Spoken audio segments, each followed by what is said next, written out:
جو سرکاری عہدے ہیں، جو سرکاری ملازمین ہیں، ان پر آپ حاکم اور افسر نہ بٹھائیں، اس پر خادم بٹھائیں جو قوم کی خدمت کریں۔ پتہ نہیں میرا تجزیہ ٹھیک ہے کہ نہیں، لیکن مجھے ایسا لگتا ہے کہ ہمارے محکموں کے اندر ملازمین قوم کی ڈیوٹی نہیں کرتے، اپنے افسروں کی ڈیوٹی کرتے۔ جس سے افسر راضی ہو گیا وہ بندہ ٹھیک ہے، افسر شاہی ہے۔ آپ کو اپنے بڑے کو، آفیسر کو خوش رکھنا ہے۔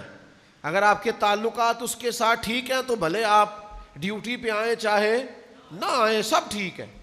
آپ قومی خزانے سے تنخواہ لیتے ہیں، آپ کو قوم کا خادم بننا چاہیے، اللہ کے حضور جواب دینا ہے۔ آپ حضرت عمر رضی اللہ تعالیٰ عنہ کے سامنے جب وہ مقدمہ آیا تھا کہ ایک گورنر صاحب ہیں اور وہ بڑا زبردست لباس پہنتے ہیں اور اس طرح کہ انہوں نے شاہانہ زندگی اختیار کر لیا، تو جناب عمر نے فرمایا ان کو ٹاٹ کا لباس پہنا کے اونٹ چرانے پہ لگاؤ، یہ اس عہدے کے قابل نہیں ہے۔ میرے پاس یہاں کچھ لوگ آئے، ایک محکمے سے وہ تعلق رکھتے تھے، تو ان میں سے ایک نے مجھے کہا کہ کوئی وظیفہ بتائیں جس سے ہم اللہ کے قریب جائیں۔ تو میں نے کہا آپ کے پاس تو بڑا زبردست وظیفہ ہے، سارا دن سائل آتے رہتے آپ کے پاس درخواستیں لے کے، آپ اللہ کی مخلوق کو چکر لگوانے چھوڑ دیں، مخلوق سے پیار کرنا شروع کر دیں، اللہ اپنے فضل سے اپنا قرب آپ کو عطا فرمائے گا۔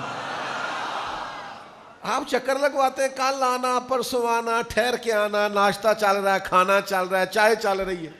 او خدا کے بندے، نبی پاک علیہ السلام نے فرمایا یہ مخلوق اللہ کا کنبہ ہے، اور خدا اس سے محبت کرتا ہے جو اس کے کنبے سے پیار کرے۔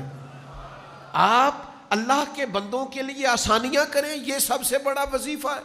آپ سیٹ پہ بیٹھے ہیں تو آپ یہ ذہن بنائیں کہ میں نے لوگوں کے لیے آسانیاں کرنی۔